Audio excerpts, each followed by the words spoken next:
So with the NAR lawsuit going on, can you have a buyer presentation and actually communicate the value, get them to sign the agreement? Well, I actually did that. I actually did that with a buyer recently. So I want to break down what I found was most important here in this video. And by the way, my name's Chad Leonberg, and I've helped hundreds of agents hit six figures in real estate. So if you're interested in working with me in any way, feel free to hit me up at the contact info below.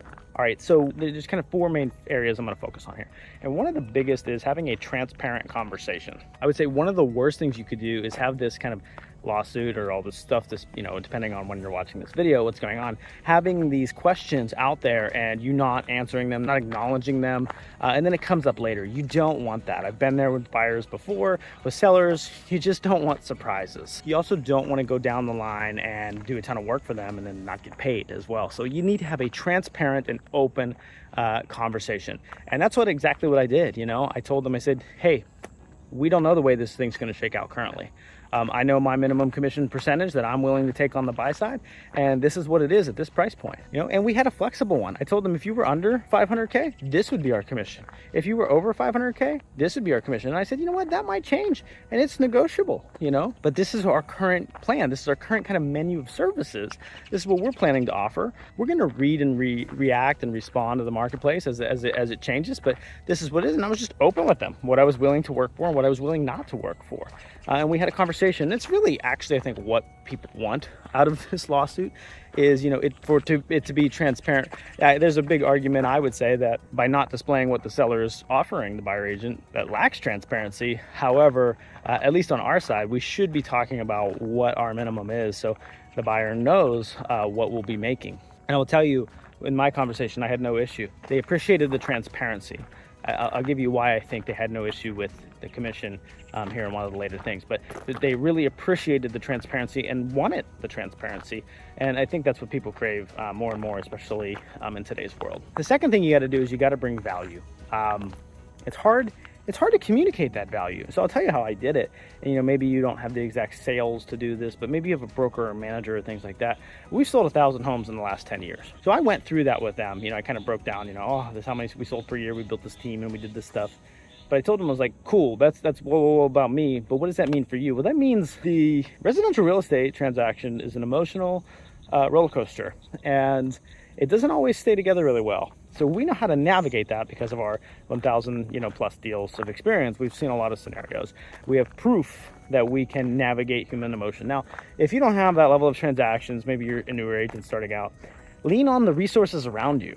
Maybe it's your mentor, maybe it's your brokerage. You're going to have a support team to get you through the transaction. So that's exactly what your client should know that you have at your disposal.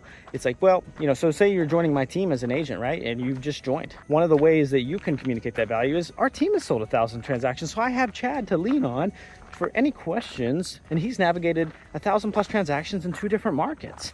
So do you think he would be able to help navigate your scenario when things get hairy? And I think it's one thing to articulate the value, but but to show how it matters to them. One other thing I said was, I had buyers relocating, and we showed them like 8 houses per day. We had like a house, I think it was like 20. There was 20 houses, so there's 2 days we did 8 and 8.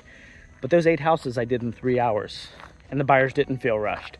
I felt rushed. I felt like I was going nuts behind the scenes, making sure we're on the schedule. But they only had 3 hours of their time carved out. So it was efficient. So one other way I can bring value, I respect your time. I think time is one of the biggest pieces we have to give.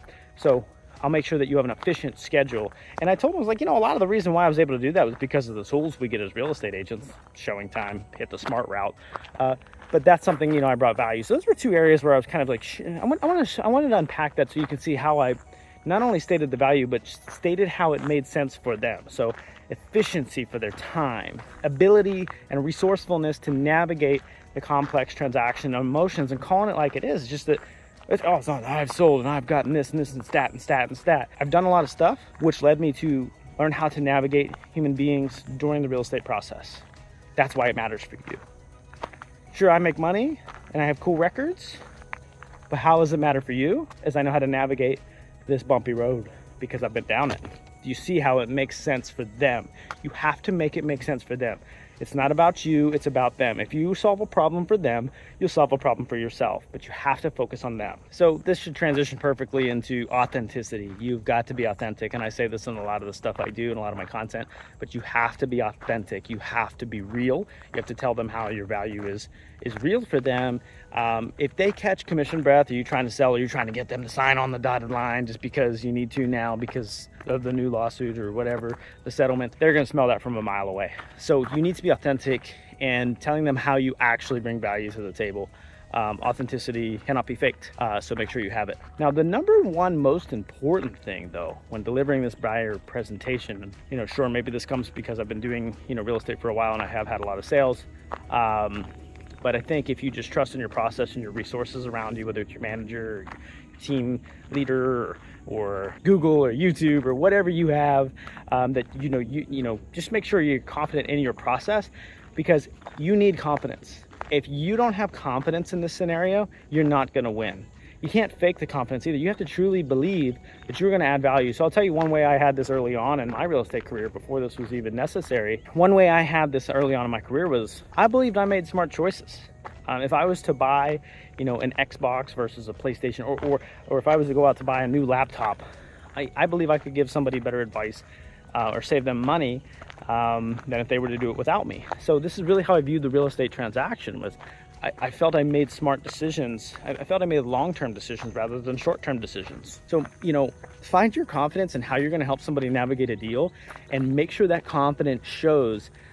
You need that. That is a reason why there was no issue whenever it came to commission. There was no issue in them seeing my value.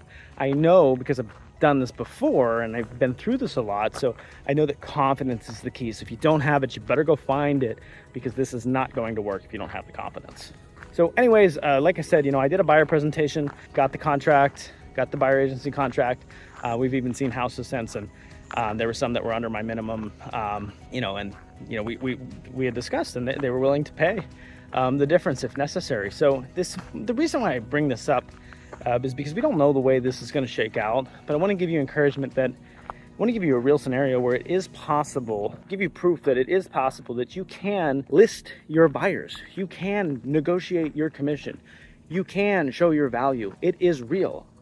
Of course there will be people that will not want to do this. Of course there are listings that want to price their house 100K over. Of course there are listings that hire somebody with less experience than you, or less confidence, or doesn't do the proper marketing. It's going to exist. That's the market. But this is the game. And if you want to play the game, you got to play by the rules, and they've changed the rules on us. So I just want to let you know that under the new set of rules, you can still win. So I hope this was helpful in a really critical time for real estate agents. I hope this was super helpful to you, because I know I would want to hear it myself but whenever this came out, I know I wanted to hear that. Is this actually possible? Who's actually done this? So I hope that was helpful for you. So feel free to like and subscribe to the channel for more real estate tips and tricks in the business. So but thanks for tuning in, and see you at the top.